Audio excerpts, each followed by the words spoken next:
So really appreciate people coming along. I just wanted to give a short bit of context to the meeting tonight.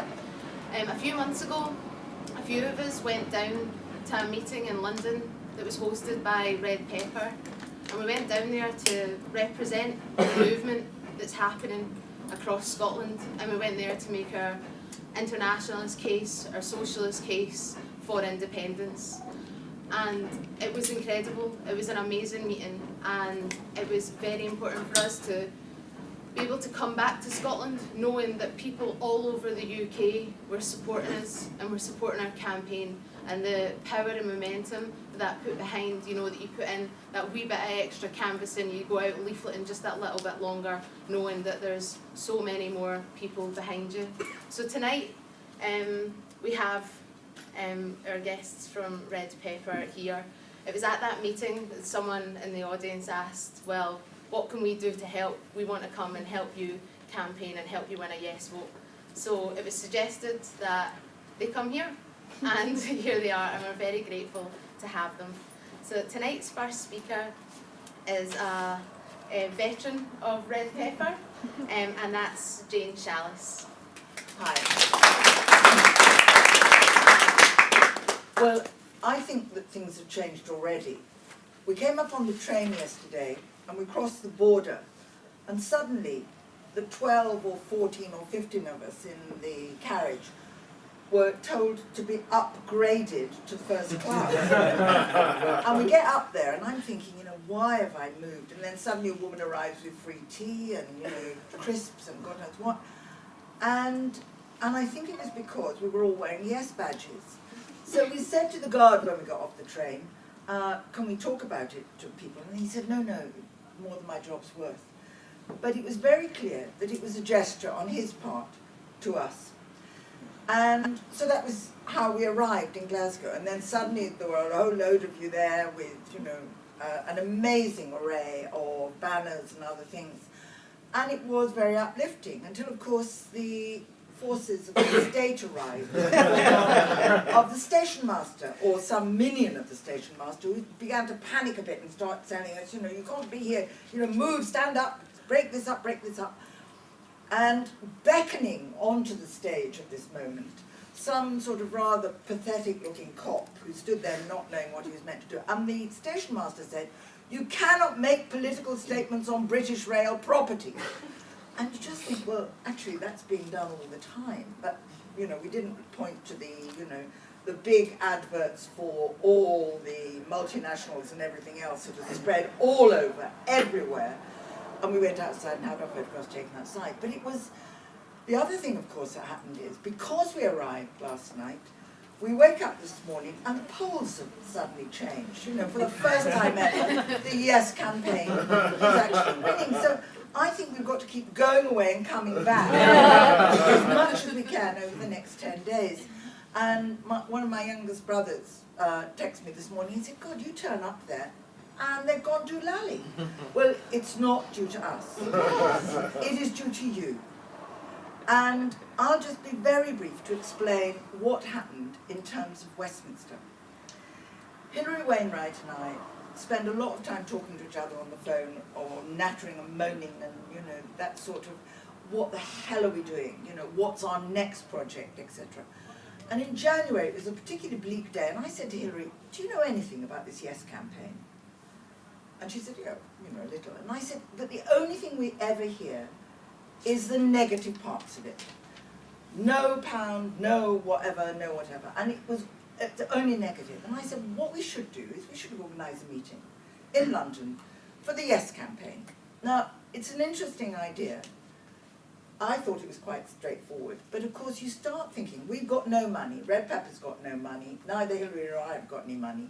And I was thinking, Central Hall, Westminster, huge meeting, Yes campaigners. Well, we can put that aside. And then we started thinking, well, actually, what's the best place to have a campaign meeting for the Yes campaign? Just in terms of listening to their case, and maybe it should be right in the heart of Westminster itself, in a committee room, in Westminster. Now, you try and find an MP who is going to subscribe to the idea that you should have the Yes campaigners only. Yes, why don't you have a debate And I said, we're not interested in a debate. We've heard the other side all the time. We want to hear the yes campaign. We don't want a debate. We know what debates are like. We see them all the time on television, and they're spurious. We want to give the yes campaigners a possibility. So what happened was, having gone through the SNP, who were eager to help us, but of course they're up in Scotland all the time busy working. They can't do Thursday nights. Fortunately, Plaid agreed that, in fact, one of the Plaid MPs would not go home on a Thursday night, but would actually get us a committee room. So he contacted us and said, yes, it's a committee room for 60. And I said, 60 people? We're getting, 5 or 6 people from Scotland. We want the largest committee room you have. So it's about 180. And if anybody's not been in the House of Commons, it is actually one of those grandiose mock Gothic affairs with the ceilings very high up and a huge amount of ornate wood. And we got 6 speakers. And the decision that Hilary and I took with Adam from Open Democracy was that, in fact, what we wanted was we wanted yes speakers who were not allied necessarily with the SNP, because the SNP was a party which was the representation of the yes campaign. And all of us know that it's become much wider, much, much more. I mean, I'm not saying the SNP isn't interesting. I think it is an interesting party. But in terms of what there is outside it, it's just something that we wanted to hear. So we got Neil Acheson, we got Kat, we got Pete Roman, we got David Gregg, we got, who's the other two? Joyce Macmillan and Robin McAlpine. And 6 speakers is a lot to listen to. They were given about 10 minutes each. I have to say they were immensely disciplined. But it was the sort of thing where an audience was completely silent, just sucking up everything that was being said. And it was something that I think everybody, even at the end of the speakers, didn't want them to stop. It was a sort of meeting that you wanted them to go on. Now, we had a 2-hour slot, and we knew that, in fact, we'd have to leave at 9 o'clock. But it was one of those meetings, and I have to tell you, I'm pretty old, and I've been to meetings most of my life. And I think it was one of the best meetings I have ever been to. It was immensely good in the sense that it showed what was happening north of the border. It was persuasive in terms of the arguments about independence. And right at the end of the meeting, I was chairing and I asked the audience whether, in fact, if they were in Scotland on the 18th of September, would they vote yes? And every single person, 180, 190 people squashed into that room, put their hands up. Now, I have to tell you, this young woman on my left was near tears, or possibly weeping at that moment. And she was saying, keep your hands up, I've got to photograph it. And it was one of those things where then we went to the pub and everybody carried on talking. But it was something that for the very, very first time that we actually heard the expression of what is happening, what was happening, and what is happening now north of that border. And it is something that I think, has really inspired all of us who were there. Most people, of course, are not going to be able to vote. But many people afterwards were saying they were going to come up to canvass. A woman I know who's a nurse had arrived, and when I'd been talking to her beforehand and saying, you should come, she said, yes, with my heart I'd vote yes, but with my head I'd vote no. At the end of the meeting, she said, all 3 of us, she and 2 of her friends, are going up in 2 weeks' time to help canvass. We're going to, and we can't vote, but we're going to persuade everybody we can that they've got to vote yes. And it's that sort of feeling that we had. Now, coming here, it's a very different thing. You've been doing the work, and one has to take it, I really have to give you huge amounts of credit. This is the first time in British history, in my lifetime certainly, that the question of what the British state is has suddenly got a huge question mark over it. And all of us know this. We've all been reading the articles. We all know what everybody's saying, whether they're for or against it. But it is the very, very first time that very ordinary people are presented with absolutely major existential questions That's why the vote's going to be very large on the 18th. It's not because somebody suddenly feels that they've got to go and vote this time. It's because they're going to be asked real questions. This is about what democracy is. It's about asking real questions of people and saying to people, you are as capable as anybody else to give the answers. You've got that confidence. You've got to have that confidence. You've got to do it. And you've got to do it not just for Scotland, but for England as well. Because I live in London, and I know what London is. It was called the Great Wen, W-E-N, which means a boil. It's a huge boil. It lives on the body of the United Kingdom. It lives on the body of the British Isles, south of the border in Ireland as well. Don't get any mistake. London sucks it up and grows larger and larger and more dominant and is uncontested as long as Great Britain exists. If Scotland chooses to separate itself north of that border, there is a real chance that London, in its form of Westminster, of the city, of the monarchy, is going to have huge problems. And we saw that this morning. It wasn't me that made George Osborne suddenly appear on the Andrew Marr show. Very interesting, he gets on so quickly. He gets on to the programme, and what does he say? You can have anything. Not independence, but anything, essentially. That's what they're saying. We can bribe you with anything. Just carry, stay with us and you'll get anything. And you know it's a lie. And everybody who listens to him knows it's a lie. And everybody who watches him knows, why are you suddenly appearing now and saying this, and not 18 months ago, or 5 years ago, or 18 years ago, or 25 years ago? Why weren't you prepared to listen? How, and the thing I am absolutely astounded about, is why is nobody saying to Cameron, why did you decide that you had to do a yes or a no vote? If you've got anything in your head, you'd have offered Debo Max. Of course you would. Because you can offer all sorts of things under that label, and people will be persuaded. But he, because of his complete pig ignorance of what people's power is, decided yes was going to go nowhere, so you could just demand yes or no. And what happens? People are actually beginning to think. They're beginning to listen. They're beginning to talk. They're beginning to argue. At this meeting that this six turned up at, one of the things that was so inspiring was they were, every single one of them in their different way was saying, everyone north of the border is saying what? They're having to think about what the currency is. It's a self-education process. What is sovereignty? What is this thing about independence? And of course, for large numbers of people, they're going to vote on the 18th, one way or the other, without having answers to all these questions. And it's going to be their hearts that's going to do it. But for a lot of people, it's actually realising that everything you have been sold as Scotland, up until now, has been minimal in terms of what you can have. And if you have it, then it begins to impact on Wales, on Northern Ireland, and on the City of London. Because actually, England, that's where the power lies.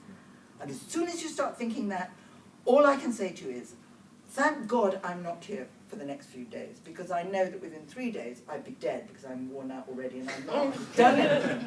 But you lot have got to just carry on, right the way until the 18th.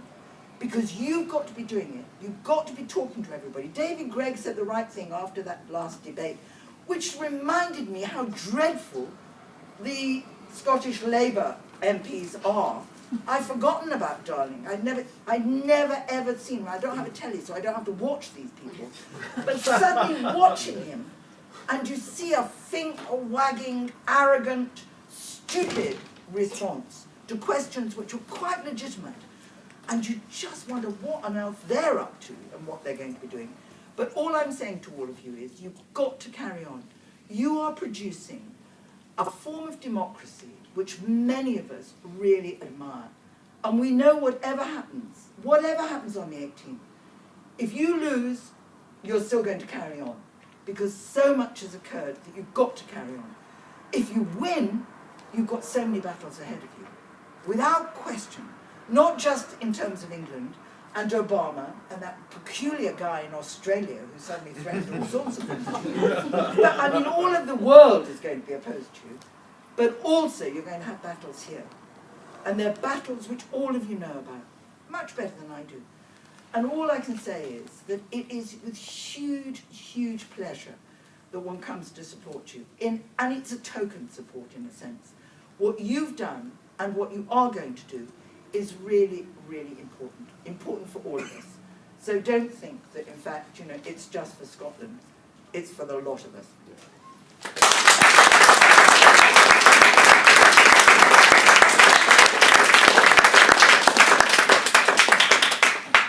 Thanks very much for that, Jane. After our speakers have given their contribution, I thought it would be good to open up for some discussion. It doesn't necessarily have to be questions, it can be contributions or just any points that anyone wants to raise.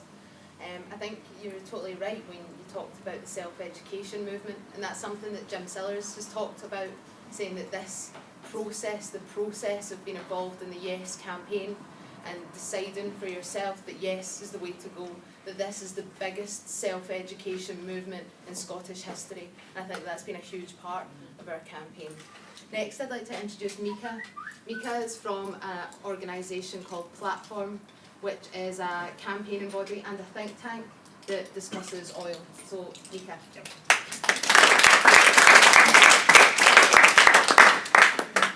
Thanks for having me. I only found out about an hour ago that I was going to speak. So I work for Platform as my day job. I'm here for 2 weeks for the referendum. Platform is a London-based campaign group, think tank, arts collective that focuses on resisting London-based oil companies. Mostly I'm actually based in Cairo, supporting frontline communities since the revolution started, mostly that are resisting BP and Shell. In terms of, I'd watched the debates around independence and oil, the first 6 months of 2014.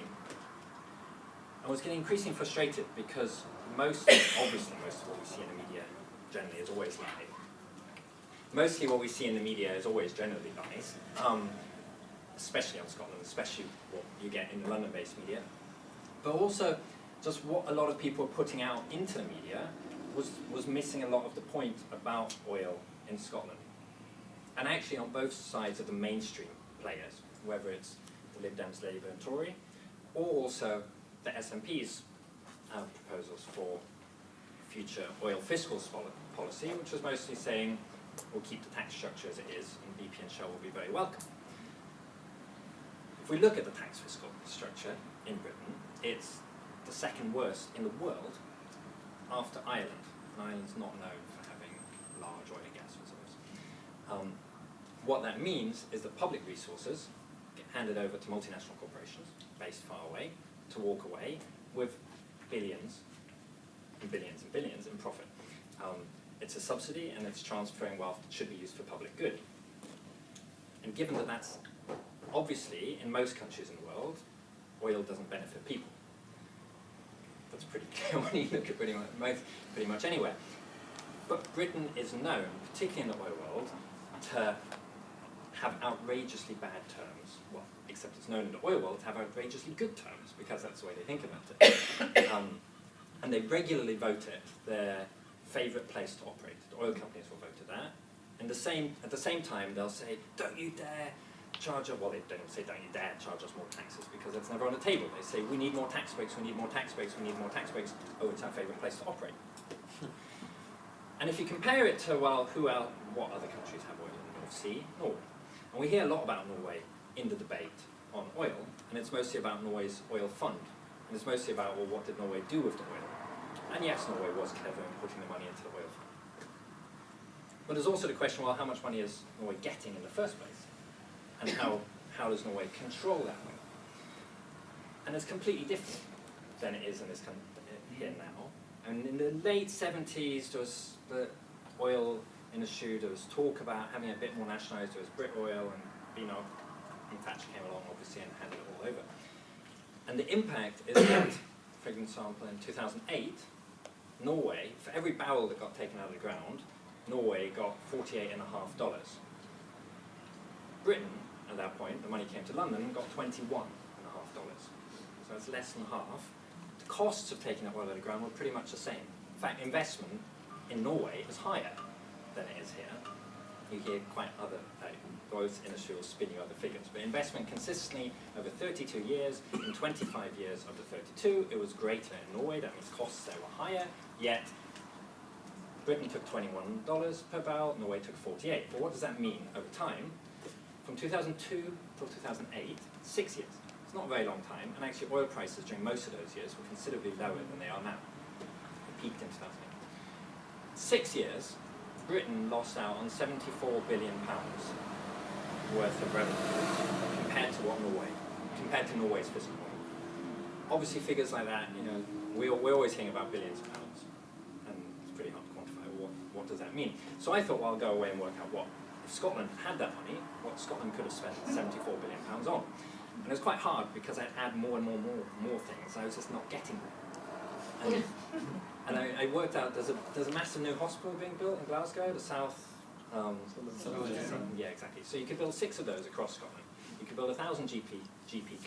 You can employ 10,000 doctors, 20,000 nurses, build 200 new schools, employ 20,000 teachers, put community renewables project in every village, a solar panel on every roof, community centre in every village, give everybody citizens income of £5,000, build high-speed rail between Edinburgh and Glasgow, 10 new rail lines across the whole country, free bus transport, and the childcare stuff that SNP has already committed to. And that left a 20% contingency.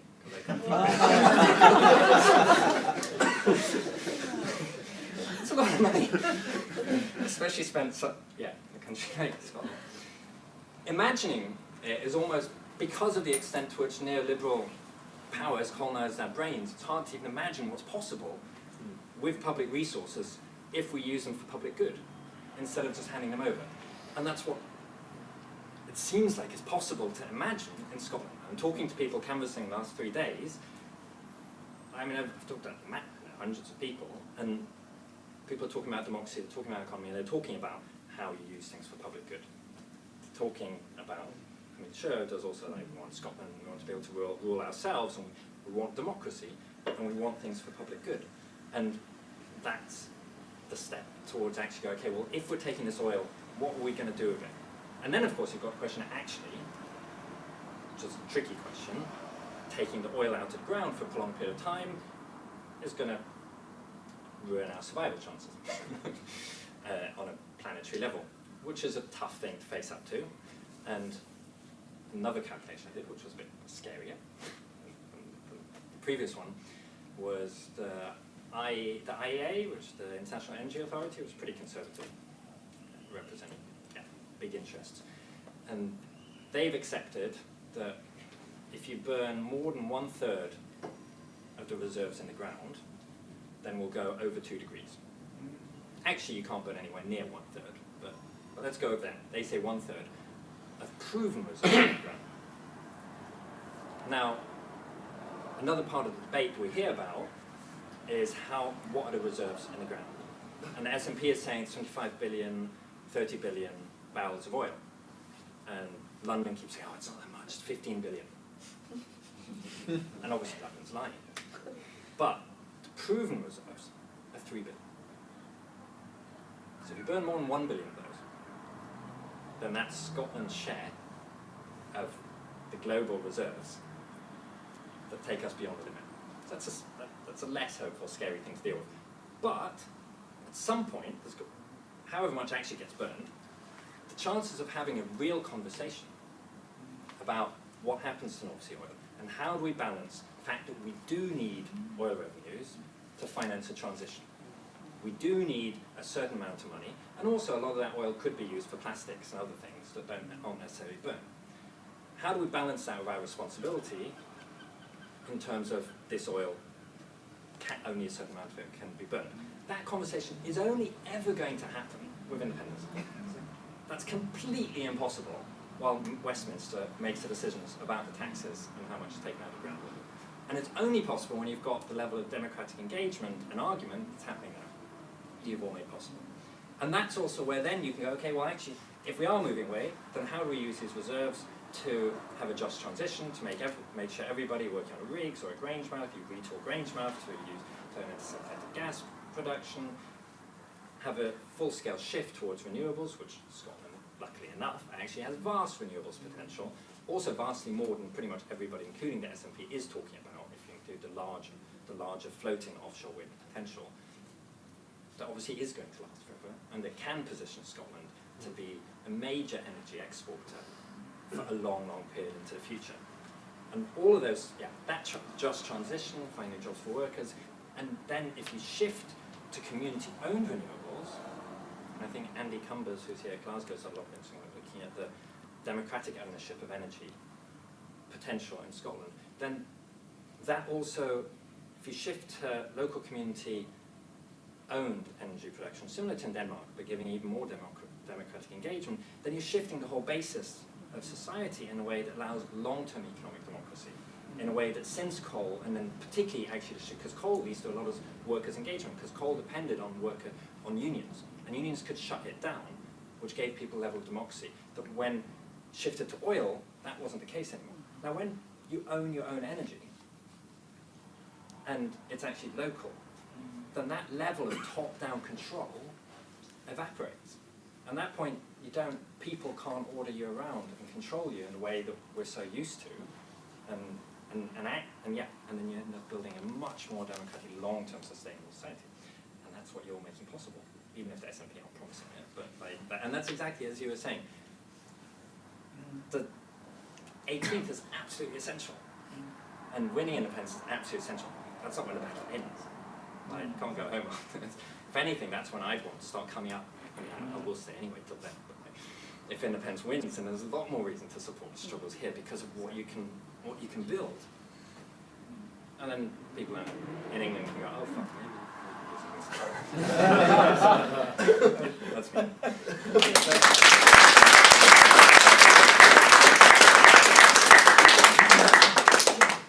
Thanks very much for that. That was really, I think everyone will agree, that was really, really interesting. I mean, oil has formed quite a big part of the independence debate, in quite a different way that it was used during the 1979 referendum. And I think everyone is acutely aware that oil, by its very nature, is a finite resource. But with independence, we're beginning to talk about the possibilities of making it infinite and how it can be used, the oil can be used for long-term projects. Next, we have John. Now, John Davidson is an activist within the Public and Commercial Services Union, who have put on a great series of debates to inform their members, have had a very democratic process and discussion with their members about the trade union's role in independence and in the debate, and he is the founder of the Yes PCS group, which facilitated much of those debates and helped the union engage with its members. So, John. Thanks very much for the very kind introduction, Kat. I think you're doing yourself a slight disservice by claiming that I'm the founder of Yes PCS. Kat, of course, used to be a lay activist in my trade union and was certainly jointly, if not mainly responsible for founding the independence movement within the largest civil service union. I'm also an activist within the Radical Independence Campaign, which has been an absolute breath of fresh air for Scotland and for me personally as well. I'm also a member of the SSP as well, as you can tell by the badge that I'm wearing. So actually having experience of working as part of a unified left is something that means a great deal to me, and I think that is one of the greatest things to take out of this independence campaign. I have to say I'm a bit worried about the cameras here tonight, if I'm perfectly honest, because I'm not a full-time officer. I don't work for PCS. I'm a full-time employee of Her Majesty's Revenue and Customs. And as a result of that, I'm probably breaking the rules of Purdah by speaking here tonight, but I won't tell anyone if you don't. We know about Sir Nicholas McFirst. Yeah, You're not alone. absolutely. I think tonight's meeting is coming at the most opportune time. You know, we've mentioned earlier that the polls that are showing what everybody that has been involved in the campaign to date has felt all along, that yes is winning, and the papers today have reflected that. The papers today have also reflected the growing hysteria and desperation in the other side. I just picked up a few of them today. One of them was telling us about, you know, the chaos that would happen for defence on a global scale if we voted for independence. And we know that's the case because the head of the Navy for the British state is telling us, so poor me to mention that in any way. But one of the other papers, which I think is even more telling, had a headline based on a story from Ed Miliband, that great socialist leader, where he actually, in all seriousness, talks about putting border guards along Hadrian's Wall in the event of a yes vote. And I mention Ed Miliband quite deliberately because Labour in Scotland has attempted to distance itself from the no camp because they realise how toxic the Conservatives and the Liberals, if they still exist, are in the eyes of the Scottish electorate, and they've formed a body called United with Labour to distance themselves from Better Together. And the argument that they have been given via United with Labour is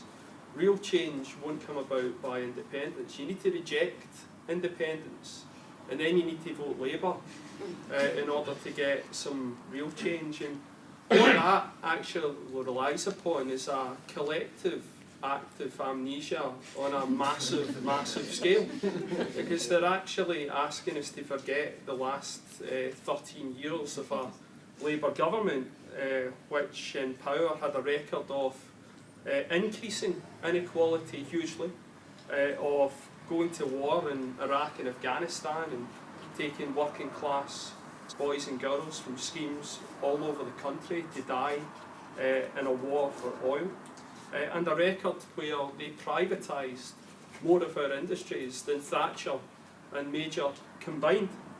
And in my own industry, the record of those 13 years was 100,000 job losses across the civil service. So that's that argument pretty much debunked. The second argument, and this is what I'm going to focus on tonight, is this argument you sometimes hear people on the left of the Labour Party and other people on the left that support the maintenance of the union, and that is the argument over workers' solidarity. And I think it's summed up by a quote from Mick Magahey, who was the leader of the NUM in Scotland during the miners' strike. And what Mick Magahey said was, the Scots are entitled to decide the form and power of their own institutions, but Scottish workers have more in common with London dockers, Durham miners and Sheffield engineers than they have ever had with Scottish barons and landlords. Brian Souter, I think, is an example of that. Brian Souter is someone that we would completely reject in the left. He's a very rich benefactor of the SNP who's profited greatly from transport privatisation. And of course, we have nothing in common with this individual, just as we have nothing in common with the likes of Richard Branson, who's also profited greatly from the privatisation of our transport sector.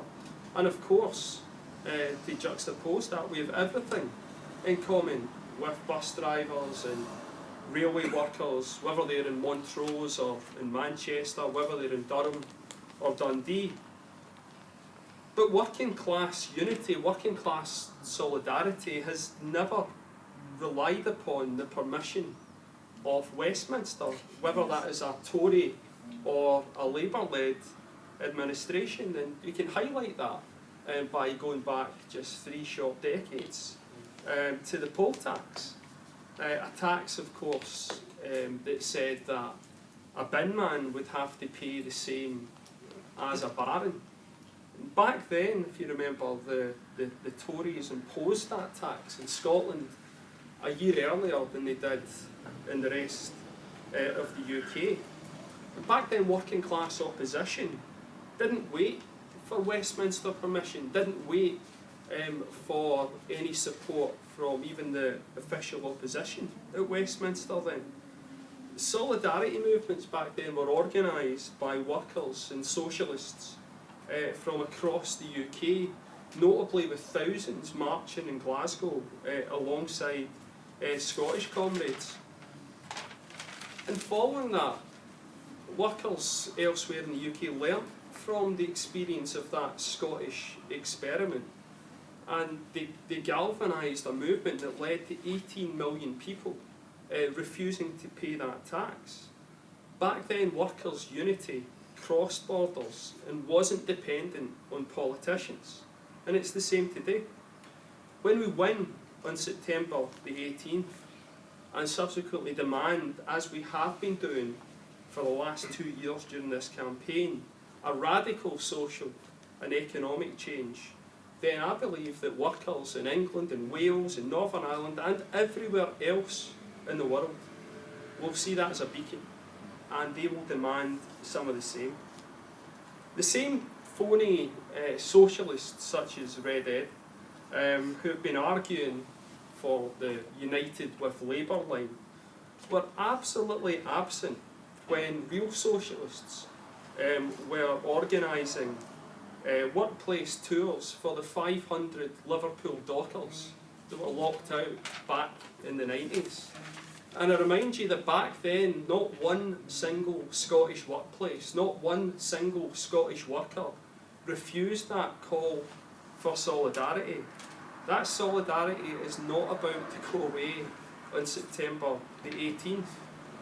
And it didn't go away during the Spanish Civil War, it didn't go away during the attacks on workers and slaughter by the Pinochet regime in Chile, and it didn't go away when car workers in Belfast needed that same solidarity, because that genuine socialist solidarity doesn't end at Dover, it doesn't end at Gretna Green. Workers haven't relied on Westminster support for that. And it's just as well that we haven't, because the historic record is exactly the contrary. Because Westminster's been responsible for the privatisation of our energy sectors, of our railways. You can see the gentleman with the British Rail t-shirt there. And it's also been responsible for some of the most vicious anti-trade union laws in the whole of the Western world. These laws ban solidarity action. They allow multinational corporations to take injunctions out against democratically voted for industrial action based on the most minor, insignificant of technicalities. And it's that legislation coupled with the demonisation that we see of trade unions in the press that is partly responsible for the record low levels of strike action just at a time when workers need that ultimate resistance more than ever before because of the austerity anti-worker policies of Westminster. But it's not just that, it's also a result of a failure, I believe, of the trade unions in the UK and the trade union leaders. Because workers' unity and solidarity is not the same as what some trade union bureaucrats think it is. They believe that workers' unity and solidarity equals their control over their unions and over their members. And I would juxtapose that with the kind of trade unionism that I want to see and many in the left want to see in an independent Scotland, because we argue for democracy to be devolved, not just in Scotland but elsewhere. And at the same time, we simultaneously also argue for the biggest amount of solidarity across borders. And we believe that that will boost solidarity and it will give unions back to its members. Within an independent Scotland, we fight for socialist change, including democratic public ownership and workers' control.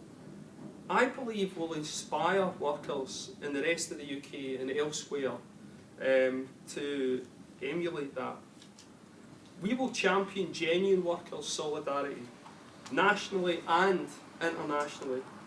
And I believe that independence would speed up the prospects of radical improvements to the lives of working class people, provided that we build a powerful socialist force to deliver that, and thereby assist workers in other countries. Now, I started talking by referencing Project Fear and Mr. Miliband and his border guards manning Hadrian's Wall. I want to finish with a plea. I want to finish with a positive note to everyone in this campaign that has continued over the last 2 years and will be active like you've never been active before over the next week and a bit.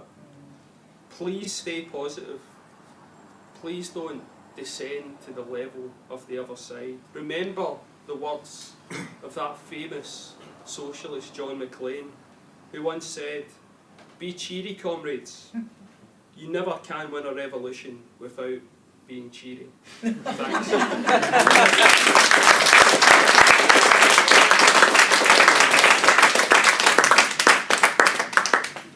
Thanks very much for that, John. You're absolutely right. Solidarity does cross borders, and much of our movement for change and for independence in Scotland has been based on that principle. And there are many of us who came into this campaign as internationalists for independence, and I think tonight's meeting is also reflective of that. Next we have Eva from Fuel Poverty Action. I've actually heard of Eva long before she got here. She's got quite a brilliant reputation as a seasoned activist, so thanks very much, Eva. That's nice, yeah, you too, and everyone, so thanks. Just before I start on the fuel poverty, energy democracy stuff that's going to kind of feed on from what Mika talked about, I just want to say how exciting it is to hear people talk about Westminster. Because in England, we don't talk about Westminster, we talk about the government.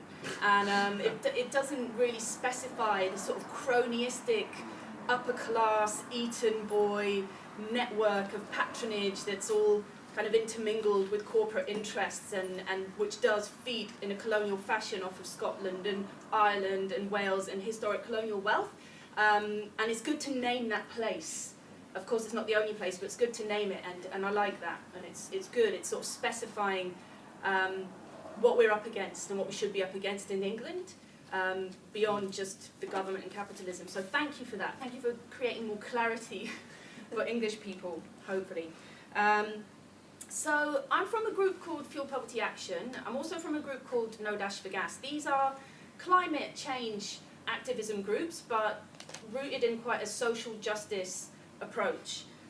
Fuel Poverty Action came out of the climate camp movement, which was all about challenging big energy, polluting energy, and trying to avert climate change, but also coming at it from an anti-capitalist approach.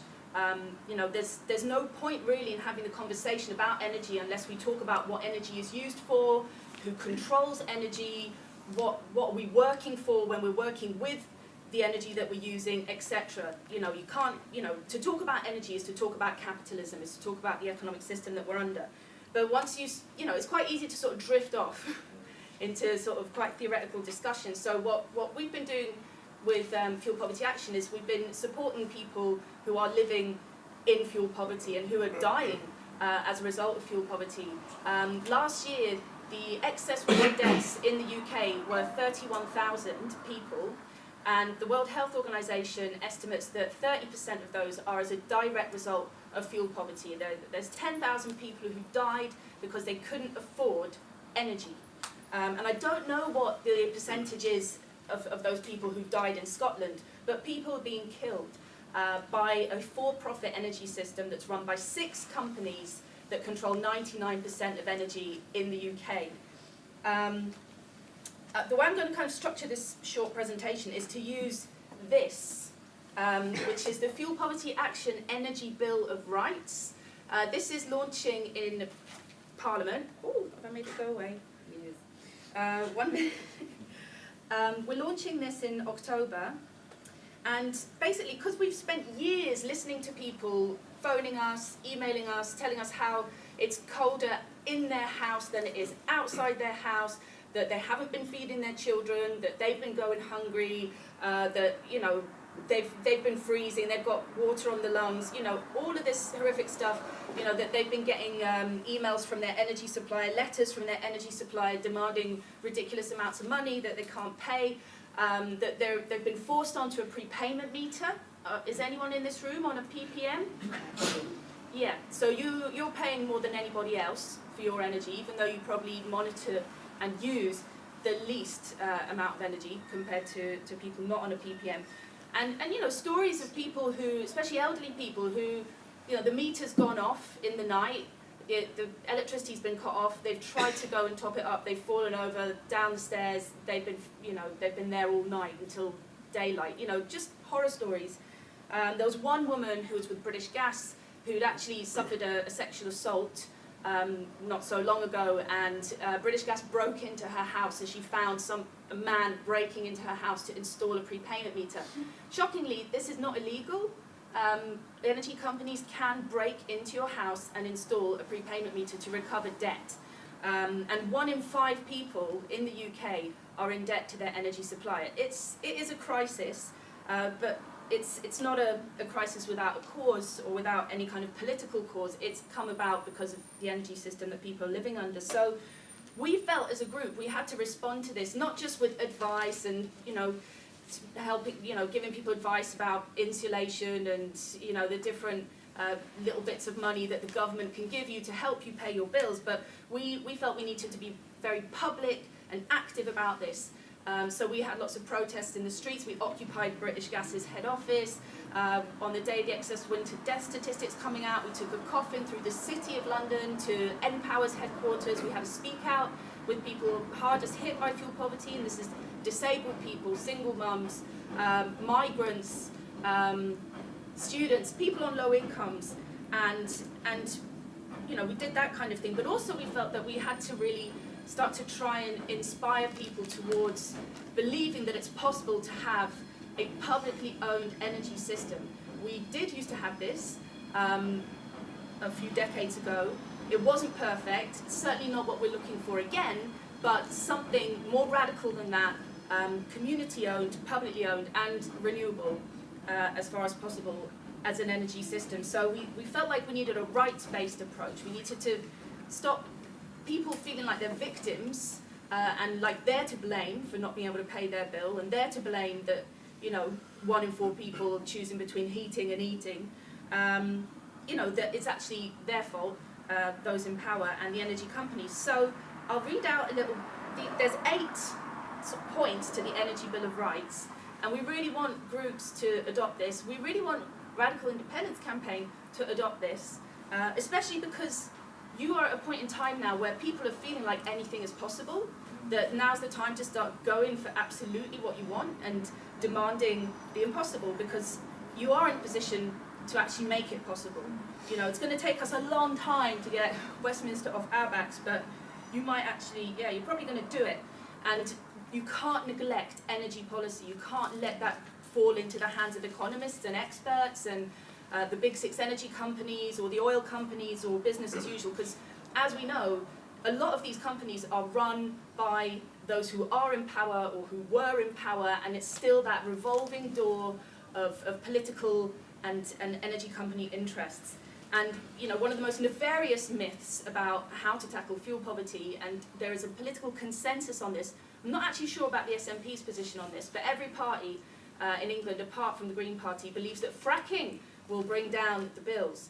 It will not bring down the bills. There is absolutely no evidence of it bringing down the bills. In fact, even George Osborne, and the chairman of Quadrilla, Francis Egan, have said it's not going to bring down the bills, but you still hear it in the newspapers and you still hear it being trotted out.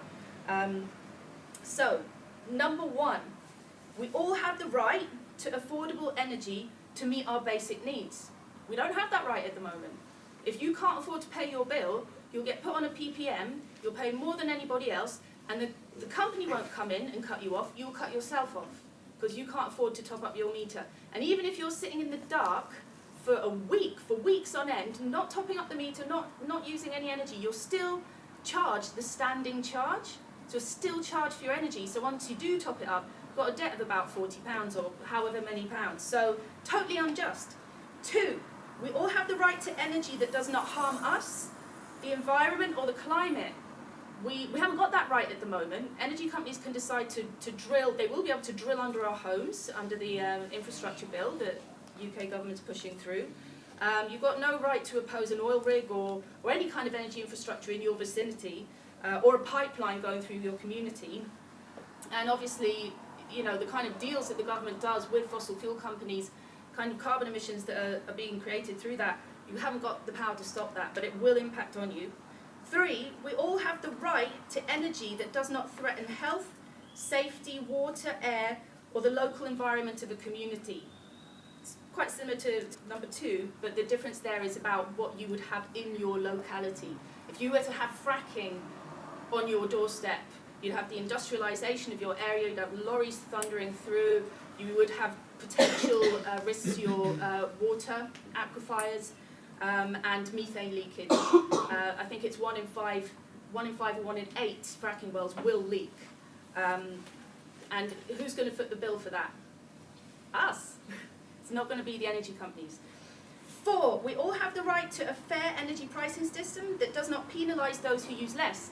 Well, the people who use the least, people on prepayment meters, are paying the most. Sometimes, in some cases, up to 30% more than people on a paper bill. So it's another poverty premium that people are paying. 5, we all have the right not to be cut off from our energy supply. We don't have that right at the moment. If you're put on a prepayment meter, you'll be cut off if you can't top it up. Auto disconnection. 6, we all have the right not to be forced to have a prepayment meter. There are 8 million people in the UK who have prepayment meters. There is a small percentage that actually wants the prepayment meter, but in studies that we've seen from citizens advice bureaus, most people, I think it's about 20% that want the PPMs, and the vast majority don't want them, and they're imposed on people, and these companies can break in and install them. 7, we all have the right to energy that is owned by us and run in our interests. Do we have that? No. But we should have the right to that. You know, this whole Bill of Rights is about asserting these rights, not having Ed Miliband or whoever say, well, we'll freeze the energy prices, or you know, maybe we'll break up some of the big 6 so you can have a big 12 instead. No, that's not what we want. We want energy that we own. It's our energy, it's our commons, it's a global commons. 8, we all have the right to properly insulated, well-repaired housing that doesn't waste energy.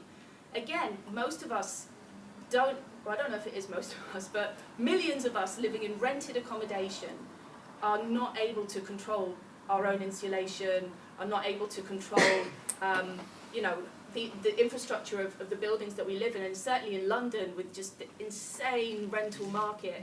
You know, people are living in really horrendous conditions ever since the deregulation of the housing market. I mean, what passes for a house is almost unlivable in some areas, and how landlords have sort of divided up houses into sort of 3 houses and pushed people into kind of nooks and crannies.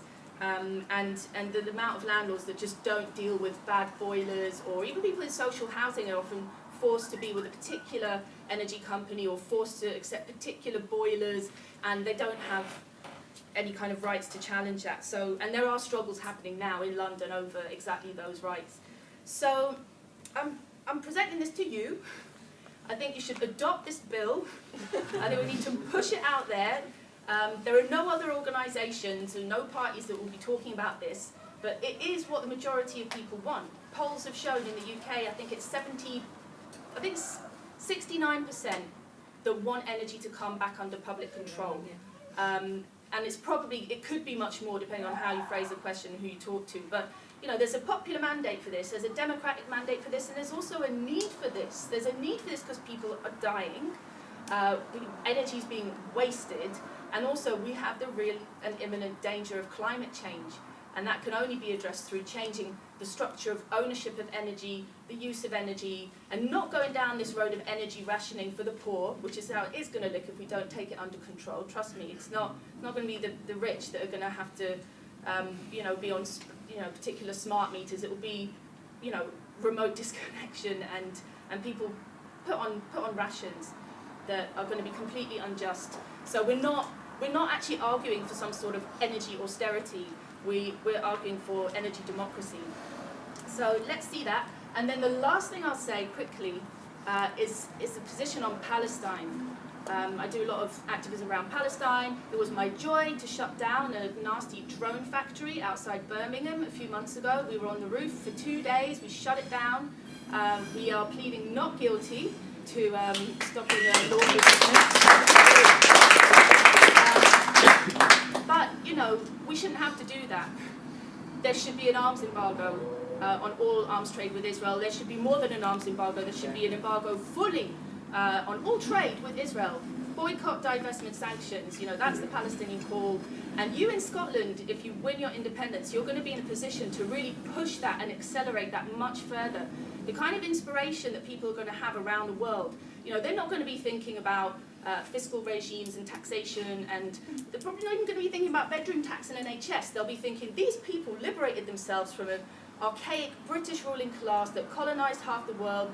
Palestinians will be thinking, Britain, Balfour Declaration, David Cameron, Friends of Israel, Israel's #1 destination for British arms exports. #1. Britain is funding, is supporting, is normalising ethnic cleansing and the colonisation of entire people. And if Scotland can change the narrative, can really kind of tap into that kind of liberation struggle movements that are happening around the world, especially in relation to Palestine, I think that could be really, really inspiring and can just lift the movement. Because at the moment, with regards to Palestine, there's a very healthy international movement, but no government is moving. Yeah, they're just pretty intransigent. But if you can take control, then I think there could be a shift, but you'd have to push that. But I know, maybe I'm being too optimistic, like the wave of independence is just going to be like, the world. But yeah, if you believe in it, I think it can happen. So yes, don't forget Palestine.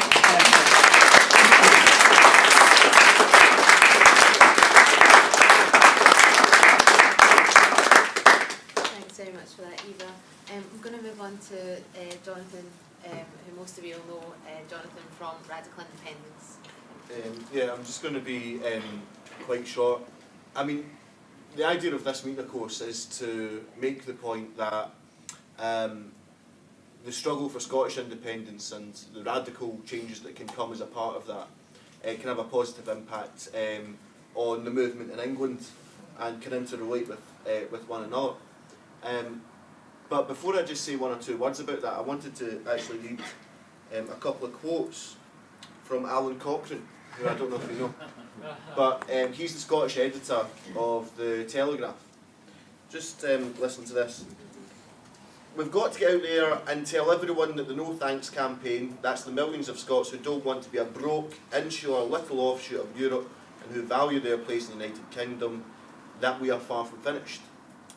And for God's sake, we've got to do this with a smile on our faces. That's the first thing he says. And then he continues in a kind of what seems to be panic-stricken, crisis-ridden number of paragraphs until he gets to the point where he says, and don't whinge to me about not having enough posters. If you've got an A4 piece of paper and a crayon or a pen and can spell the word no, then get up in your window.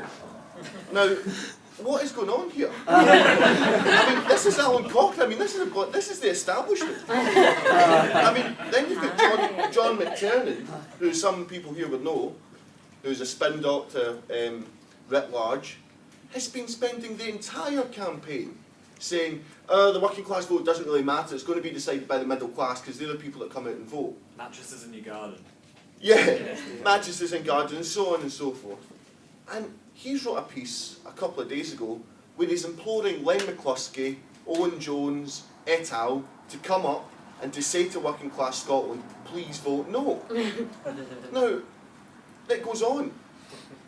Osborne is on TV this morning and he's saying we're going to deliver these new powers and we'll have a conference of sorts with people. I wonder how that would go.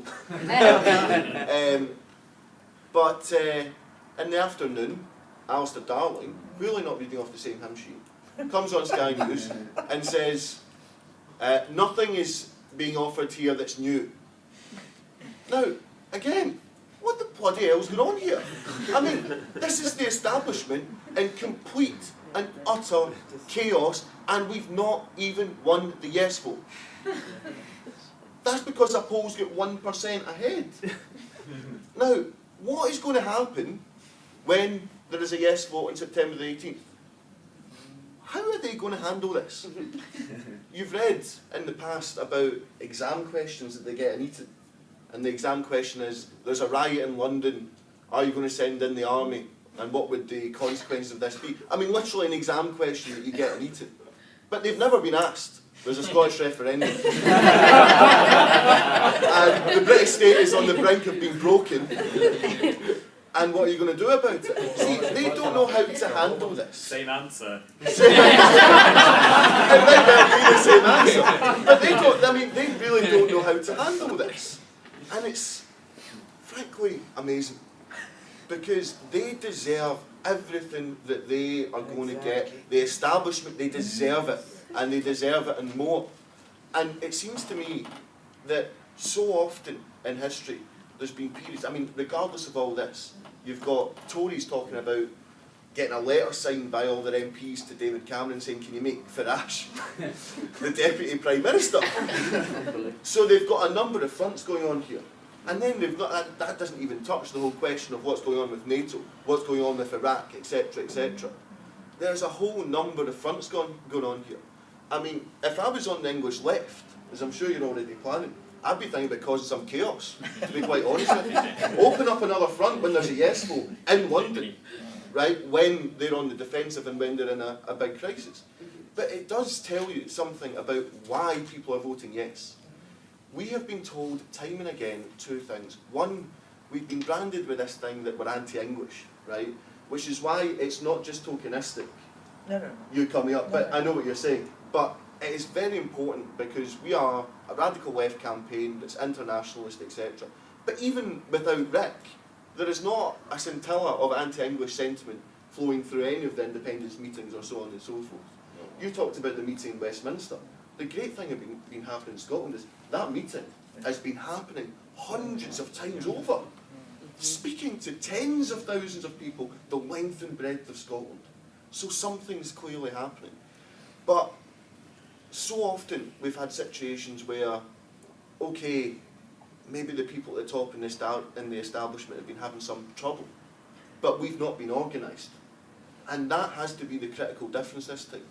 The critical difference this time has to be that not only has the radical left helped to shape the narrative of the process leading up towards a yes vote, but that we actually have at least something. We have at least built up some networks, some skills, some ideas, things like what you've talked about tonight to be adopted and so on, that we actually have a platform from which we can actually make our demands. And that has to be the critical difference. And that's why after the vote is so important. I mean, I think it is going to be a yes vote, but I mean, we've got to fight as hard as we possibly can in the remaining days, as hard as we possibly can to actually win it. And you know, people are getting emotional about this, and in a very good way. I mean, we've been involved in the independence movement for 2 years. There's people in this audience who've been involved in it for 25 years, and who weren't even, we were talking about it before, who weren't even sure that there would be a referendum. So it is an emotional time, but it's emotional in a good way for us, and I think probably in a bad way for the Tories and Labour et al. I just want to finish on this, just as a thought. What's going to happen? I mean, we made some jokes at the start about some of the quotes and all that sort of thing. And it is funny, to be honest. But what's actually going to happen to the Labour Party when there's a yes vote. I mean, actually what's going to happen?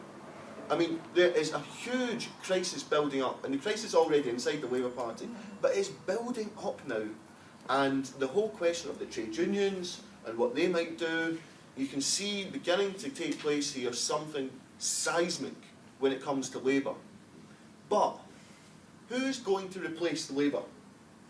Where will the forces come to actually ensure that we are able to provide ourselves with the best possible opportunity of not just influencing the negotiations, but of ensuring that we have something to say when it comes to the question of the Labour Party, when it comes to the question of the breakdown of the Labour Party that will flow from it. I mean, we don't know what's going to happen, but we can be sure that they're going to go through a crisis if there's a yes vote. They're already going through it. There is a reason, by the way, that Jim Murphy's running around with eggs and so on and so forth. You know, bizarre, frankly, but I mean, you didn't think that the defence of the British state would boil down to a boiled egg. But that is actually what is beginning to happen here. I mean, this is just how, you know, how just completely out of the realms of what you might think is normal is actually taking place. But he's gearing himself up. The Blairites are gearing themselves up. The Tories are running around Scotland. I'm coming to the end, by the way. But the Tories are running around Scotland, literally saying to the people of Scotland, don't worry, Cameron won't win the next election. Don't worry, my party is not going to win the next election, so vote no. This is unbelievable. This is actually unbelievable. So we have to actually look at this situation, right, and try to contain ourselves and say, okay, things are lining up quite nicely here for once, right, and let's make the most of it. So we have to get out there and win it, and after we've won it, well, I have to say, I think we're in quite a good place.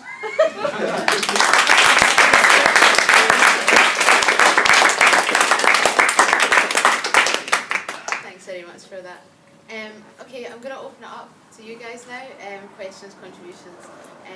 Tom? Always got one. I think it's interesting that when we're talking about Labour, and we've always got to talk about Labour because we're in Scotland, that people are saying that Cameron's going to be embarrassed and Cameron's going to have to resign or whatever, step down if there's a yes vote. And I think the people that lost this referendum were Tony Blair, Gordon Brown, and Ed Miliband. These are the people that have lost it. But in the long run, if you look at it, when people look back, they'll say that's the period of time at which it became inevitable that Scotland would vote yes. It's got very little to do with David Cameron. It's got more to do with Margaret Thatcher than it's got to do with David Cameron. But the question is actually, so this is a British state which has been willing to occupy part of its own territory to stop people from leaving. It occupied Northern Ireland until 2006. It's a British state that's been one of the most vicious and class warrior states for ages. And this question of why it's so incompetent is really troubling to me, because obviously you don't ask this question unless you know what the answer is going to be. You don't give people choices. You don't have a general election unless you know you're going to get a certain sort of party back. You don't have a general election which is going to allow people to do whatever. So the question is why the British are leaving, with all their good questions when eggs are eaten, how they've reached the stage where they're unable to make judgments about the people they're supposed to rule over. I mean, is it sheer ignorance of people in the Tory party or in the government at the moment that they're unable to see what was, that there was a good chance that the SNP were going to, and the people in Scotland were going to run a good campaign and get close? Because if they thought it was going to be 30% yes vote, when they announced it, they would kind of joke. Can I just, I don't think it's ignorance, I think it's arrogance. And I think the arrogance came when you think of what they tried to set up in the Scottish Parliament to ensure that there would not be a majority party then. They just were so arrogant about what they view other forces are. And I think that is perfectly true now, that in fact the way that this whole deal has been done, they have never considered that the sort of passion, the sort of argument, the sort of knowledge, the sort of thirst that is quite clearly been generated over the last particularly 10 to 15 years in Scotland is something that they really were not prepared to countenance. And they thought, and they've always thought, that they can handle everything. This is the British state. It's not new, it's a long run, very, very arrogant state. And in a sense, at times post-war, when there were suddenly independent movements, you look at what they did. What did they do, for example, to the Palestinians? What did they do in India? You know, they leave behind chaos. What did they do in Cyprus? What did they do everywhere? They left with shutting the door and deciding that that was their gesture, and it's an arrogance. And that's what it's been over the last few years particularly. The idea that you institute a referendum in the way it was instituted, it wasn't that in fact Cameron thought, God, it's going to be touch and go. It's the fact that they didn't think you were big enough or bold enough or capable enough to do what is being done. And that's the thing. The thing I was going to show you today was none of you, I'm sure, read the Financial Times like I read the Financial Times. I read it every day. Yesterday's Financial Times was surprising. You all know it's a pink paper. The front headline was about Scotland. The second page had a thing about the offer to you about your new aircraft carrier that won't have any planes, but you've got a second one coming up. Page 4 was on the Scottish folk. It's going to be, don't worry, you can get it. And then there were 2 more pages. One on the currency, a whole page on the currency, and another one on the situation today. They are panicked at this moment. They don't know what to do because suddenly their arrogance has been actually thrown back at them. And I think it's that. It isn't ignorance. It's the fact they never thought you would dare do what you're doing. And they now, that's the thing up until the 18th. And I just think, you know, it's something that is so, you feel this. When Eva says the thing, it is interesting. Suddenly we're talking about Westminster. And you're right, we never talk about Westminster in London. But it is Westminster, and it is the city, and we always talk about the city, and it is also the Crown. And there are those sort of institutions which suddenly have got a big question mark on it. And that's something that is about, it's about people being completely, it isn't ignorance. It is something much, much more dangerous for them. And that's what they're now facing. I'm going to take the woman just behind. Yeah, I want to make a really important point, because I think what Jane is right is the British state, the establishment is arrogant. We've all talked about how stupid they are. They didn't see this coming. They didn't think that Scotland would vote yes. And, you know, they're stupid as well. You know, they're desperate now, clinging at whatever they can offer us.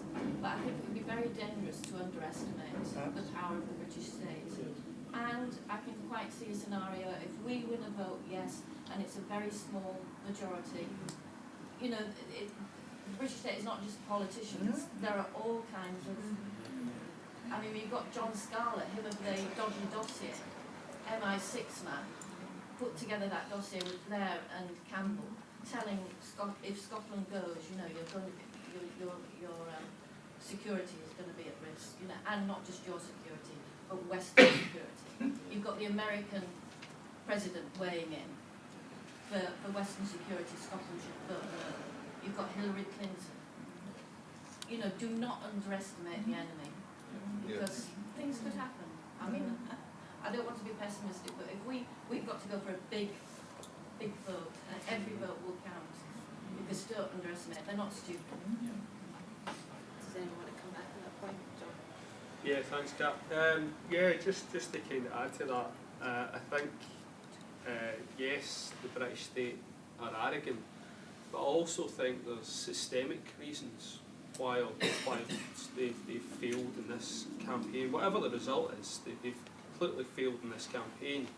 A campaign that has seen, out of the 37 newspapers that we have up here, 36 of them supporting the British state.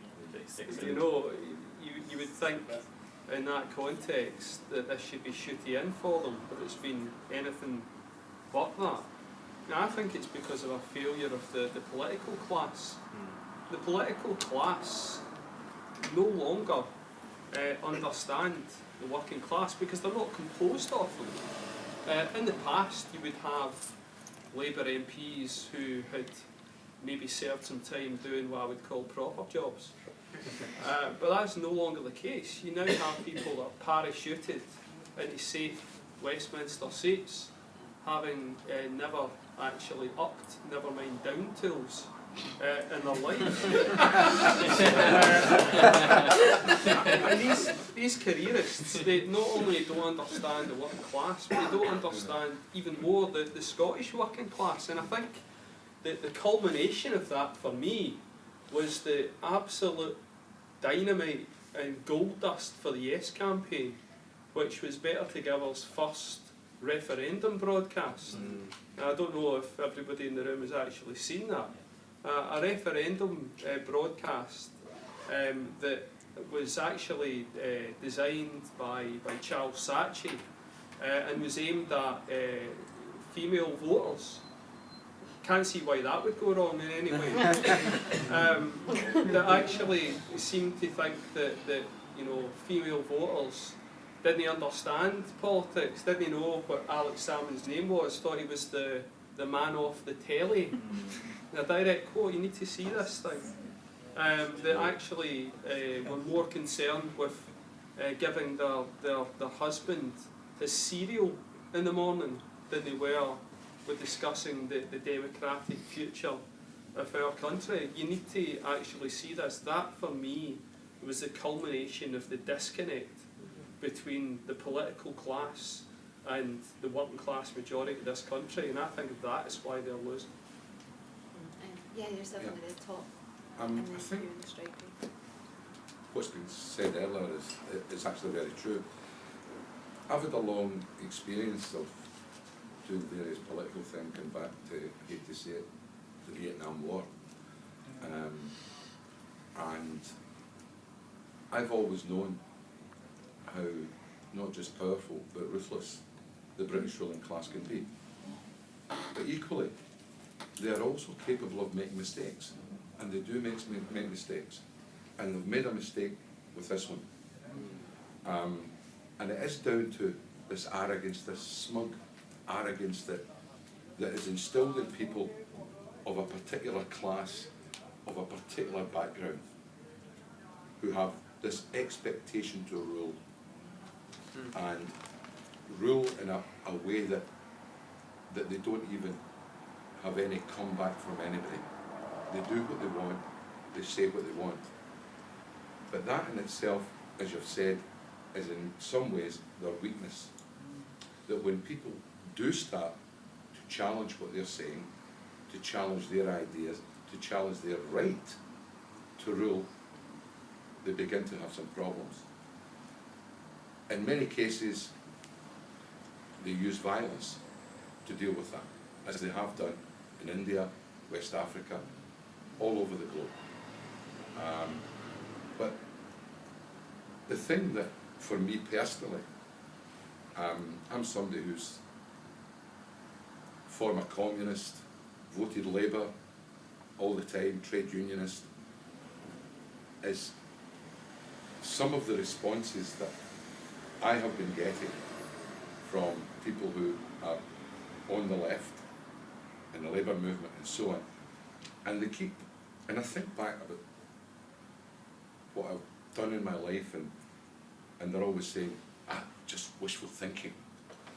And my response to that is that if it's wishful thinking to look forward to political debates where we have an argument that involves a race to the top rather than the opposite, I'm in for that.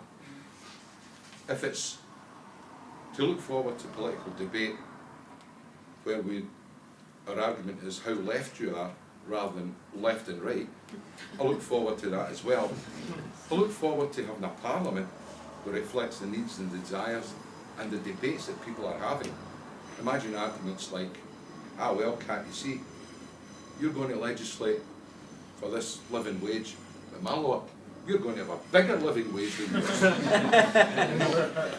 And that's the type of arguments I look forward to. I look forward to a time when we see the back of food banks see the back of the poverty that you cannot help being brought up in Glasgow and see every single day of your life. As I said, the naysayers are always claiming that this is wishful thinking, but I'm old enough to remember a band called the Beatles, that for younger people that were in the 60s. And it was a guy called John Lennon who wrote a song called Imagine. I also remember a man called Martin Luther King who claimed I have a dream. I also remember Nelson Mandela talking about hope over fear. And as an old student of Marxism, I couldn't leave out what was said about an idea, when it's grasped by the masses, becomes a living reality.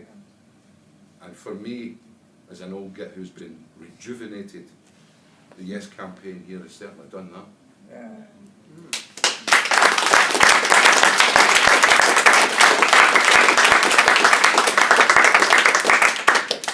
And yourself with the stray petition? First, I'd say I've very much enjoyed this. I've never come to anything like this. I'm just an ordinary SNP member who's thinking where we're going to go after a yes vote. I spent all day at yes shuttles and rooms, counting leaflets into bundles of 50 and making bundles of 50 into bundles of 250, 312 and 200. The things you don't often think about. And I can tell you, the lady behind me was worried it's going to be close. I don't think it's going to be close at all. I think yes is going to win quite substantially. I was going to ask about oil. I've been in the SNP a long, long time, and today it's news to me that Norway, if I'm picking up correctly, taxes the oil companies twice as much as the UK. Why have we not heard any of that in the campaign? Why has the SNP not been trumpeting this? Why is no one brave enough to say, let's move in that direction? We all know the effect oil would have on the economy as it is, so why is no one picking up on that and saying we should be moving further and taxing the oil companies higher and doing far more with your huge list of stuff? I don't really feel I should answer on the SNP why they wouldn't, because I don't know the SNP well enough on that. I can clarify, it's just for the record, it's not entirely just about tax, it's about tax and ownership. Because tax is only about, so Britain takes a 20% SCT, supplementary corporation tax, and Norway takes 50%, so that's a big difference. But also, Norway has ensured that it owns, as well as Statoil, which is the thing which gets the attention but doesn't actually bring in as much money, and owns something called SDFI, which is the Norwegian state owns directly a proportion in most oil ventures, which makes the Norwegian state actually the largest player in the Norwegian oil industry through this ownership stake. So it's actually a mixture of ownership and tax together. Just for like specifics. I mean, I can answer about the S&P, but I kind of. I mean, my take on it would be part of it is the S&P not wanting to seem too left-wing and not wanting to say we're going to stand up to multinational corporations that take the money far away and ultimately put it in mostly to the City of London. I mean, who owns BP? Because the argument is, well, money gets reinvested into your pension. That's bollocks. I mean, who owns BP? It's very large investment funds, most of which aren't even based in London for that matter. Actually, they're based globally. It's an international financialized economy. And it seems to me that the S&P is afraid of BP and Shell's power. And BP and Shell are pretty powerful. And some folks, including on the left, have said, will we be able to stand up to the oil companies after independence? I mean, Evo Morales in Bolivia was able to stand up to oil companies, let alone Chavez in Venezuela. So Bolivia, Scotland, if Bolivia can do it, Scotland can do it too. So Tom, did you want to Yeah, comment just on really quickly, I don't think the S&P is afraid. I think the S&P subscribes to the same economic ideas that most of the parties in the UK. Yes, definitely. I think that's the reason it's Yeah. not. It's interested in ruling over a new nation which has an economy which is functioning along the lines of most global neoliberal economies. So it's not that it's afraid of looking left wing and it would really want to do this. It doesn't want to do it, and we have to be, if we're going to be very clear about what the British state is, we have to be very, and the British establishment is, we have to be very clear about what the SNP is as a party and what it is as a potential establishment within a new Scottish state. I think like what Mika's contributed to the meeting has been really, really interesting, and I think like I speak for a lot of people when I say that. Do your organisation have like this sort of thing published, or is there a report of like kind of what you said? Maybe you could write something. I've just written a thing for Al Jazeera which will come out, and the Greens are actually publishing something almost basically my stuff this week as well. Great. So there will be lots of stuff coming out. And there's Tomorrow. It's tomorrow, yeah. So there should be stuff in the newspapers tomorrow with some of those figures. And there's an Al Jazeera piece with some more figures, and there's an infographic with that whole 74 billion and the 20,000 teachers and everything else. It will come out this week as well.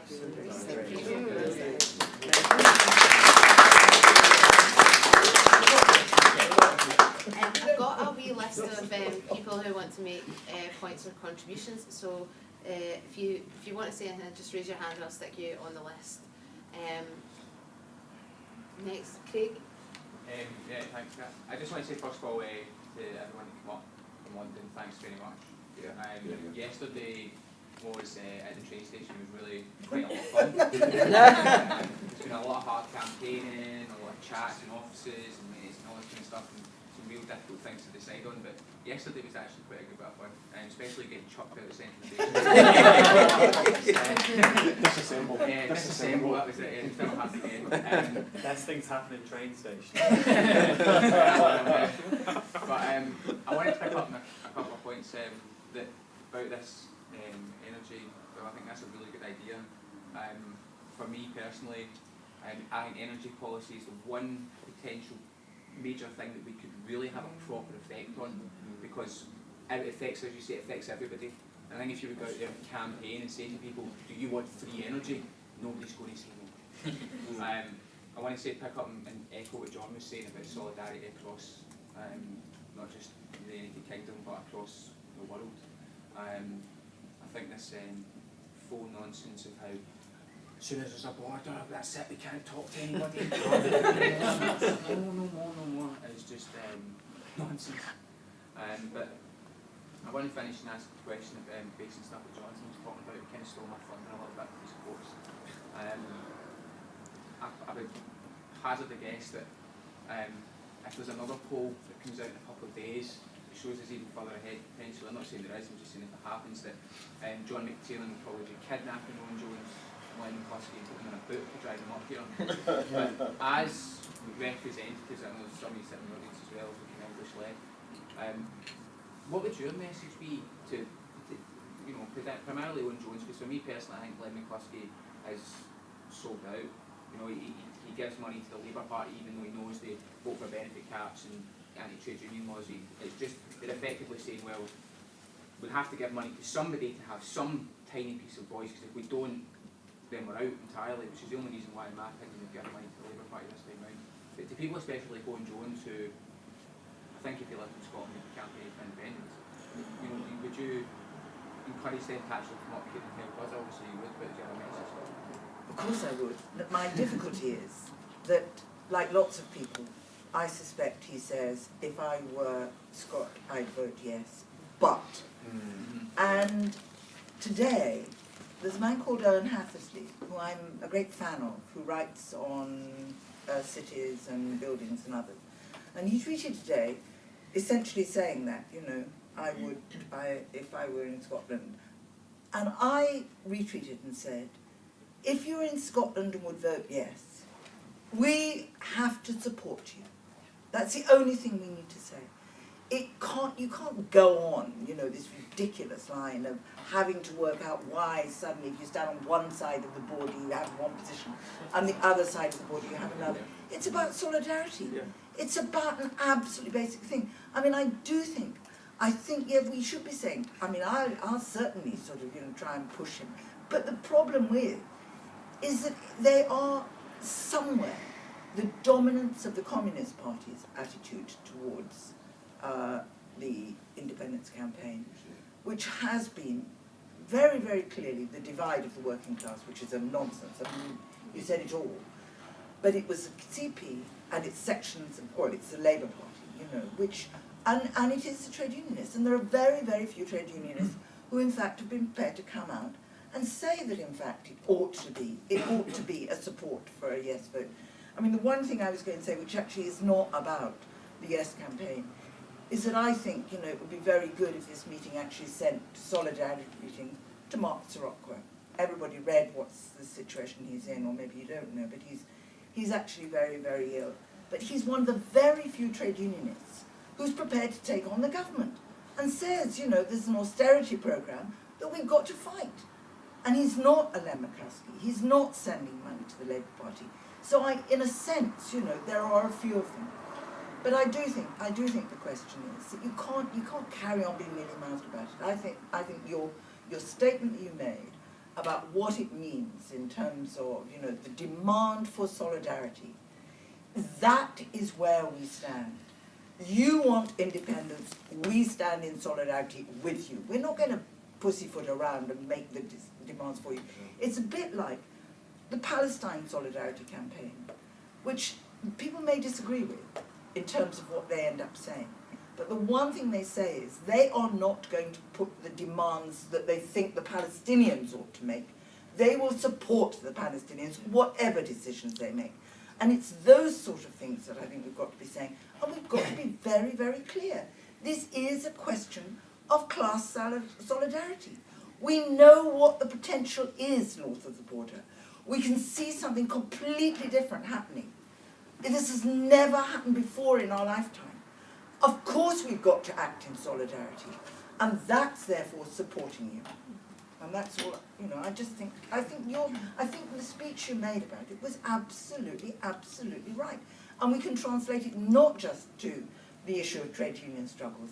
It's about independence, and that's what we should be supporting.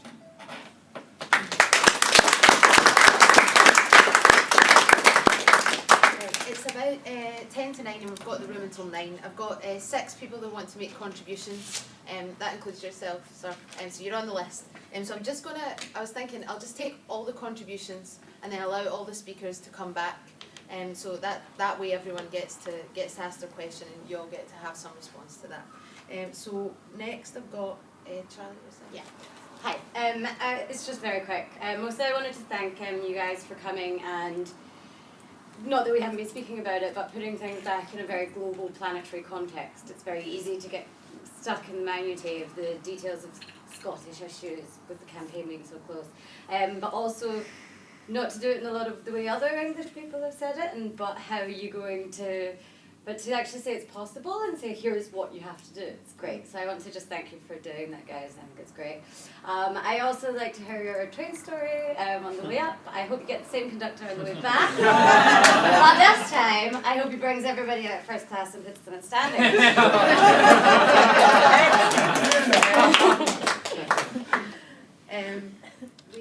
Yeah, I was just going to there was some funny quotes that Shafi raised earlier from the British establishment, and he did miss one that was made quite a number of months ago by George Robertson when he spoke about independence being cataclysmic for the British state and security. And I think the real responsibility that relies on us post-independence is that we ensure it is cataclysmic. In order to do so, I think we need to pick up some of the points that you've made earlier, that we need to ensure there isn't an Israeli embassy or consulate in Scotland after independence, so we get rid of these ties and we ensure that we work with our comrades and partners in England to ensure that independence doesn't just mean getting rid of nuclear weapons in Scotland, but actually says let's disarm Britain completely of nuclear weapons. So I think these are some of the things that post-independence that we need to really push forward for.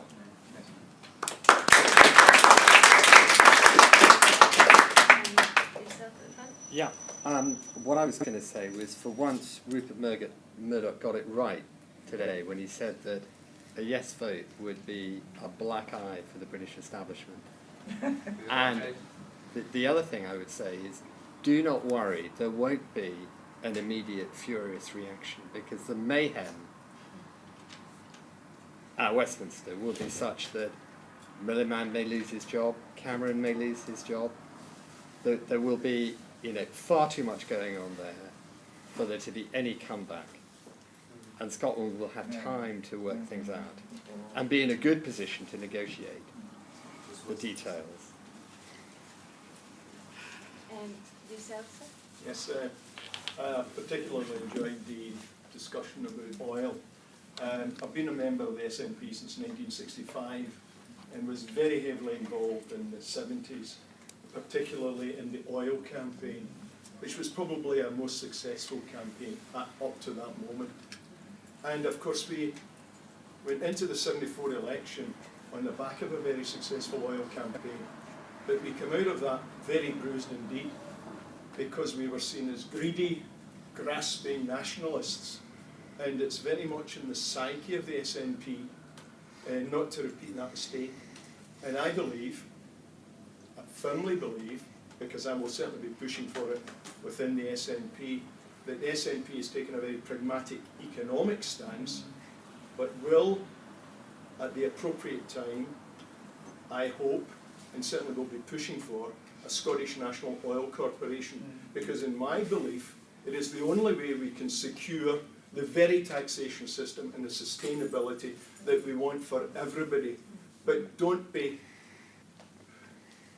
blame us for being very bruised by being branded greedy, grasping nationalists in 1974. And it was a campaign that saw the end of the SNP through the 70s. It was very successful, and of course in 79 we were blamed for destroying the Labour Party, or the Labour Party in Parliament. And those two events were quite important in the psyche of the SNP, certainly for my generation of nationalists. But I do believe we will have a Scottish National Oil Corporation when we're successful in the 18th. It won't happen immediately, because we cannot scare international investment, and we've got to be pragmatic about that. But it will happen in a 5-year time frame, is my belief. And it's certainly something I will be pushing for in the SNP, and I know a number of members who are interested in this topic area will be pushing in that direction. So.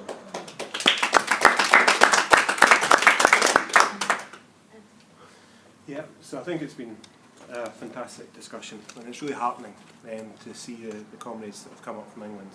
Tomorrow, the Plaid Cymru leader, Leanne Wood, is going to be in Glasgow canvassing round. And so clearly the idea of international solidarity is very important. The gentleman there mentioned Karl Marx, and Karl Marx said this thing that I've never understood until this referendum campaign. He said that everything that is solid melts into air.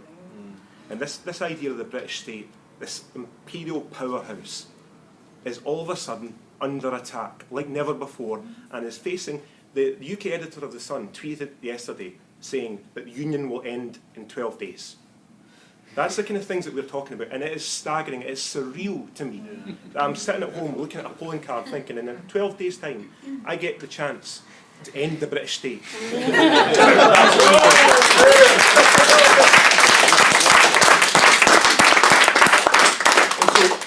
So, for 2 years, we've had Project Fear, and for the last 11 days of this campaign, we're going to get Project Love.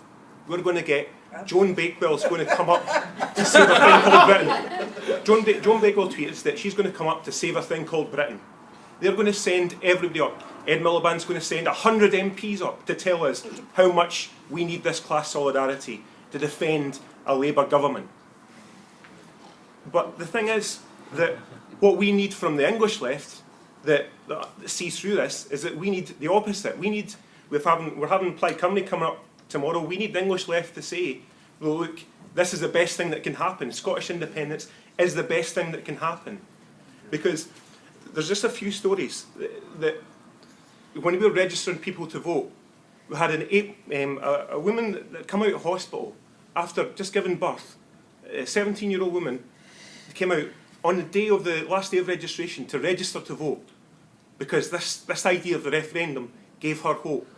Or the 75-year-old pensioner that's housebound that's never voted before, but is registering to vote and is asking us for a lift. Can you please take my number so we can get a lift to the polling station? This idea of the referendum is giving people hope. The very process of the referendum is giving people hope. And our next task, if we win this referendum, and I'm under no illusions that it's still going to be a battle, we're going toe-to-toe with the British state for 10 days, and every single moment counts. Right up until 10 o'clock on the 18th of September, we have to be fighting every single step of the way. After independence, we get to write a constitution. And so we demand that everyone in Scotland, not just the politicians, not just the business leaders, but every single person in Scotland gets to write that constitution. That's our first demand.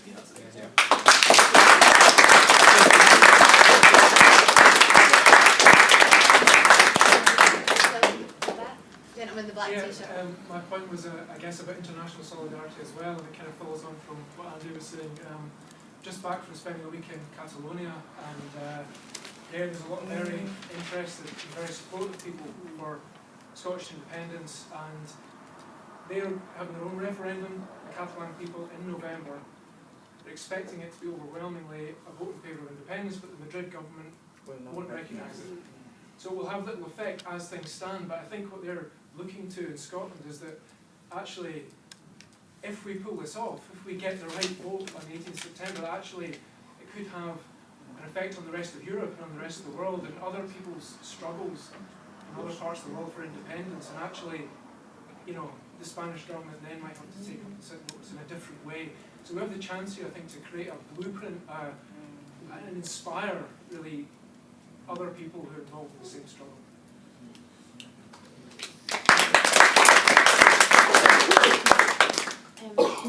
I'm going to give our speakers a chance to come back just quickly. So in the order that I came, I think. Well, I don't want to say anything. I mean, I've spoken a lot. I just think that what you are doing, and it's right, the idea that you can actually vote to smash sections of the British state and really begin to impact on them is something for certainly many of us, not many of us, some of us in the English left are really looking forward to and want to support. But it is precisely that I think is the thing that we know we're going to have a huge battle with afterwards. And it's going to be a battle. It is going to be a battle in England, certainly. If you win, as you've got to do, I think you've got to do it, then it's going to be a real fight. But it's going to be a fight in England anyway. And it's what Johnson said. You know, you look at the crisis in the Tory party, you look at the crisis in the Labour Party. Whatever happens on the 18th of September, they're in crisis already. Economically, let's not think that this last 5-6 years is over. It's not.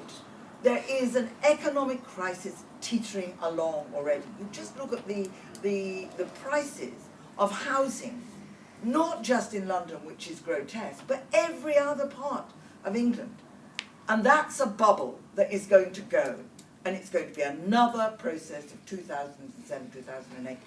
Capital is crisis-ridden, and this particular form of capital, in terms of the British state, is more so than anywhere else. And it is something that I just hope that everything that we can do outside and everything you can do inside is going to lead to the 18th, or maybe we won't know about till the 19th of September, to know that in fact it's going to be the potential of a really new type of state as well.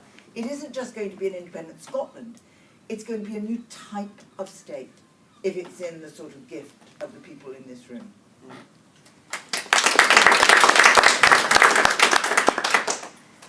don't know much. I guess for me it's been quite emotional being here as well, because I've spent the last 3 years in Egypt supporting the revolution there, and we had enormous highs. And I mean, being in Tahrir Square with millions of people around you and thinking you've brought down the state, and you've brought down Mubarak, and you could do it again and do it again, and liberation, obviously I was just supporting like all my friends going like liberation is possible, and then having the military come back and smash you to bits was quite depressing. So then coming here and seeing what you're doing in a way which is also, I mean, a lot more sustainable than what people in Egypt managed, obviously completely different. But I've just been sending so many messages to people in Egypt going, there's hope other places, and what you change here reverberates back around everywhere. Like it doesn't end, independence doesn't end here, it doesn't end at the borders of Scotland, despite everybody else.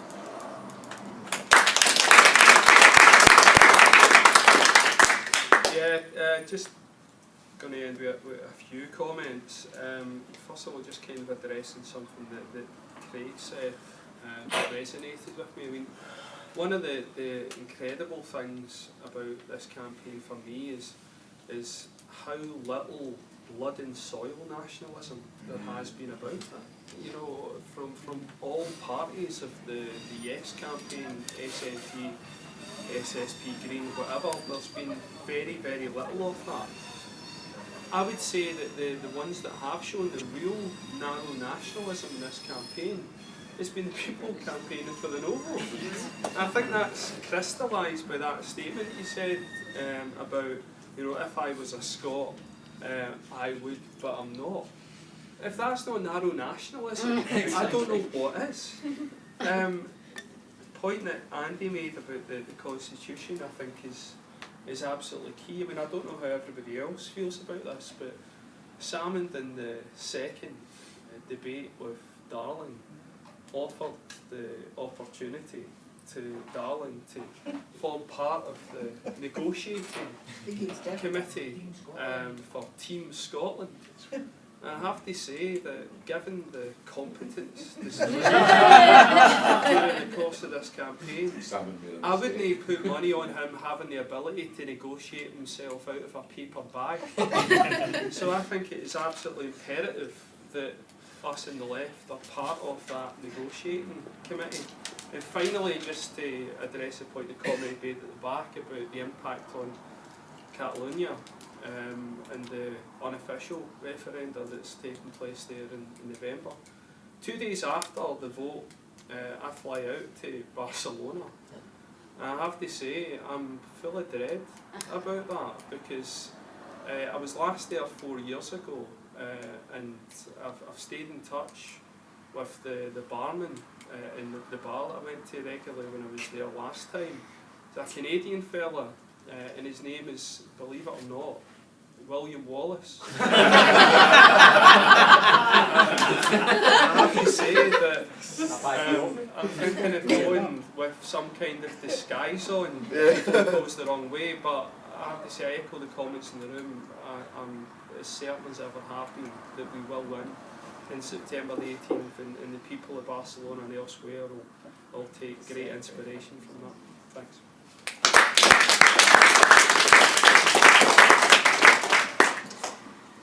So, I just want to say how massively inspiring all of this is, because in terms of political struggles and campaigning, I think we're all involved in London and England and other parts of the country that we've lived in, and globally. It's always, these struggles are quite compartmentalised. Active on Palestine, how does that relate to climate change? Active as a union organiser, how does that relate to climate change? How, you focused on the bedroom tax. What about fuel poverty? There's all these different areas that people are active in, and it's quite hard sometimes to bring people together. And certainly what we tried to do with Reclaim the Power, which was a big action camp against fracking, which happened this year, also happened last year in Bolcombe.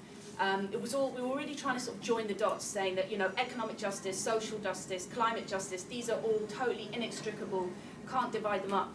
And what I see in the Yes campaign, the radical Yes campaign, is that you've got it all, and you're talking about it all, and you're addressing it all, and you're confronting it all, and it's almost like the perfect sort of campaign, really, because you are talking about democracy, and you're talking about economic democracy, not social democracy, like social democratic social democracy, but genuine power, and a shift in power, and it's possible. It's not just placards and leaflets, it's real. And that's massive. And I don't think it's really sort of translated enough to the left in the UK. I don't feel like there's, when I heard about the Yes train, it was like, whoa, we've got a whole train, fantastic. I must have been missing something a bit. And okay, we had like 15 people. But I think there is a job to be done of really strengthening the solidarity between people in England and elsewhere and what you're doing up here, because I feel the British ruling class would love to mount a serious backlash and a collective punishment. You know, they're fucking bastards, and they'll probably, you know, they would love to do that. You know, Scotland went independent. Well, let's show them, you know, the price of their independence. Absolutely believe that that's something that they would love to do. I feel like they're constrained in doing that, economically, possibly, but also politically, you know, with the terror alert, you know, on high, and, you know, concerned about ISIS and, you know, jihadis abroad. I'm putting it in their terms, not my terms. So I think that might be the constraint more than any kind of chaos that might emerge. I think they're making plans right now. So I do feel like what I would want to hear from you guys is how would you like our solidarity to continue? What more can we do? Let's try and paint some worst case scenarios, maybe not publicise them, but like let's talk about what we can do if things get really bad in terms of a backlash. And also how can we best celebrate this and try and help it catch on, because the ideas know no borders, and the principles, despite, I mean, in a way, this has really sort of separated the wheat from the chaff on the UK left, I think, you know, between who's got principles and imagination and like belief in struggle, and isn't dogmatic and isn't like harking back to some party line or union boss. You know, what do people really think is possible? I think, you know, we've seen there's a bit of a deficit there, but there's also a lot of people who will be so inspired, and I just feel like we need to keep that inspiration and hope going, and the examples coming from you guys back to us, and how we can just sort of, I was going to say fertilise each other. But you know what I mean. So yeah, thank you, and let's keep it up.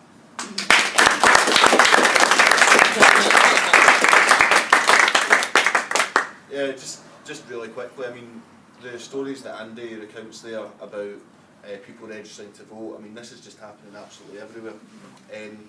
And it's when Jim Murphy says that the Yes campaign is composed of nationalist mobs, that it just doesn't fit people's reality. You know, they really just don't understand the depth to which this process is reaching in terms of its engagement with people. I mean, stalls in places where low voter turnout has been a problem for decades, and just you set up a stall and just hundreds of people.